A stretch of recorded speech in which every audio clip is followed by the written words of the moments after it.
Welcome to Group 15's presentation for a machine learning project on Kaggle's store item demand forecasting challenge. This challenge, centered around predicting retail sales, has offered us valuable insights into the field of machine learning. In this presentation, we'll be discussing the problems that we chose and the various challenges and methodologies used, before showing our final model performance and the lessons learned throughout the course of the project.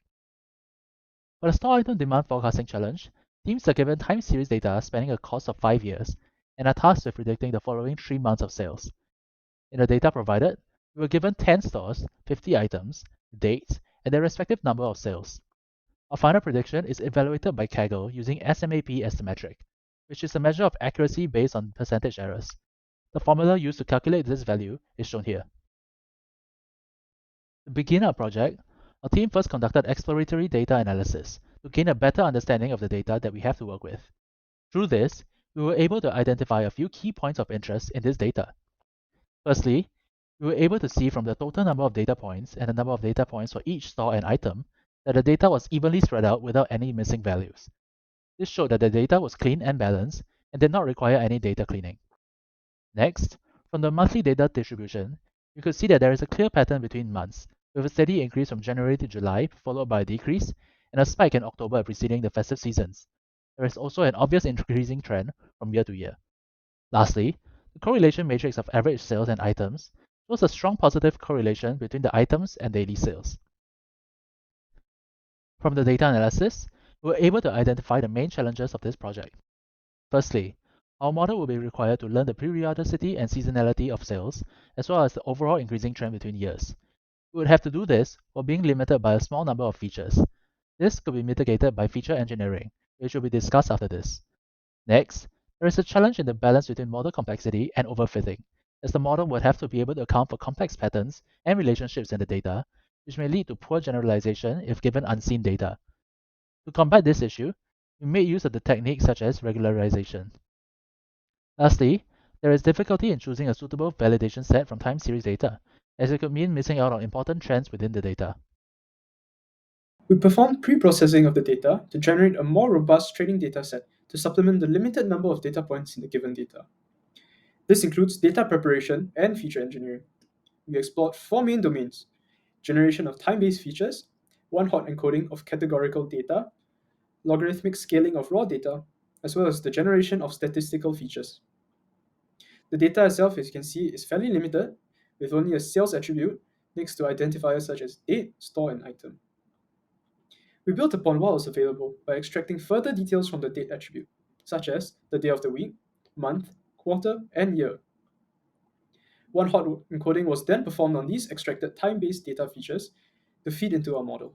To account for the right skew nature of our data, we performed logarithmic scaling to adjust for large fluctuations in the raw data while retaining information on trends, seasons, and variation. Lastly, a simple regression model was used to derive the rolling mean and lag features of the raw data provided. Lag features were then used to generate the exponentially weighted mean features. Models were then trained on the data that included rolling mean, lag features, and the exponentially weighted mean features. The rolling mean refers to the average number of sales per item per store over a moving period of time. Lag features refer to the historical data of a given recorded sales to generate a form of memory of previous data to account for trends and periodicity. Lag features are then exponentially weighted to create a smooth representation of historical data, where recent lag windows are given higher weightage as compared to older lag windows. Over the span of this project, our group explored 7 approaches to predict 3 months of sales data. We first started off with a linear regression model due to its simplicity. The results obtained from this model were used as a benchmark for future models. We obtained a public score of 13.86, which already placed us in the top 8 percentile. Our second approach was a multi-layer feed-forward neural network that comprised 1 input layer, 4 hidden layers, and 1 output layer. The model was designed to take in the sales data for a window of n days and predict the number of items sold k days in the future. We chose n greater than equal to 365 to help the model to recognize seasonality and periodicity. Early stopping was implemented to reduce overfitting. The public score was 14.48084 and the private score was 13.57160. Our third approach was a random forest model. The basic building block of a random forest is a decision tree. Decision trees recursively split the data into subsets based on the values of the features. At each split, a random subset of features is considered for splitting. This ensures that each tree is not dominated by a small set of features. Many decision trees are created during training, and the output is the mean prediction of these trees. Random forests are capable of capturing nonlinear relationships better than linear regression. And this model obtained a public score of 13.90032 and a private score of 12.66921. Our fourth approach was XGBoost. XGBoost, or Extreme Gradient Boosting, is a machine learning algorithm that builds a model by combining the predictions of multiple decision trees. It works by iteratively adding trees to correct the errors of previous models. We decided to experiment with XGBoost because of its reputation for achieving state-of-the-art performance on a wide range of tasks.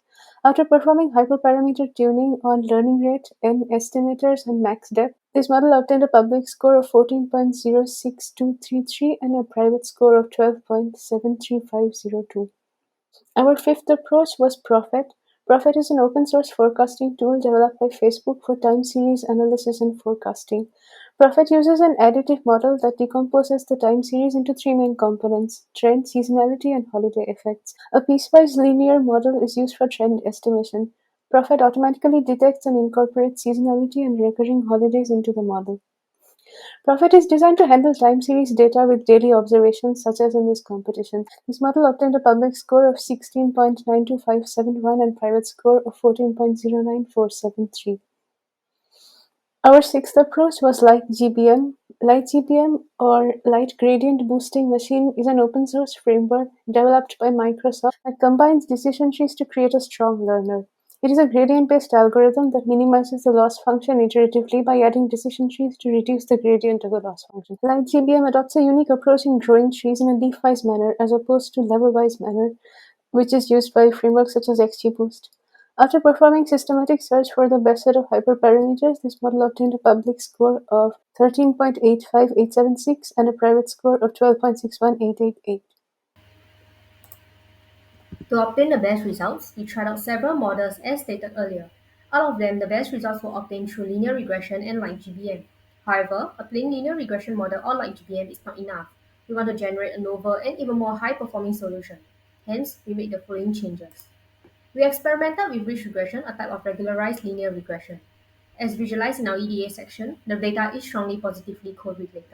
By using ridge regression, it adds a regularization term to the loss function, penalizing large coefficients and reducing the impact of multicollinearity and reducing overfitting.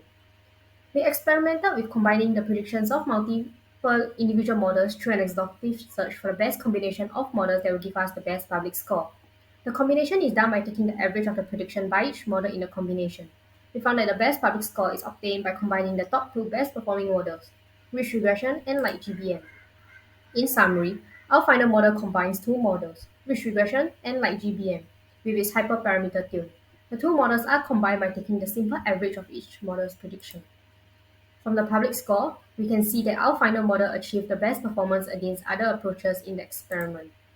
With our attained score of 13.83922, our group will be placed 16 out of 459. The score obtained using our model will rank us at the top 3.49% of all the submitted scores on the public leaderboard. Some lesson learned are: application of default machine learning models can give a decent performance in machine learning problems. However, to further optimize and improve the performance of the model, it must be adapted and fine-tuned to better suit the training data and the context of the problem. We cannot simply just throw a complicated state-of-the-art algorithm at any and all datasets blindly just because they have the reputation of being the top performing models in competition.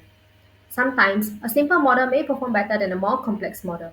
For a complex model, there is a greater chance that it is fitted accidentally by errors in data. Feature engineering plays a crucial role in understanding the data, leveraging domain knowledge, and experimenting with transformation to create features that enhance the model's predictive power and robustness. For example, in our case, just by giving the model a date time, the model may overlook day of week or quarter of year, which may be an important feature for prediction. In conclusion, the main reasons for our solution's efficiency are mainly attributed to a combination of model strengths, the model's resilience to overfitting, and the diversification of model's risks. This is proven through the results of our experiments that our novel solution of combining the strengths of a regularized linear model and like GBM is highly effective in solving the problem. And that's the end of our presentation. Thank you.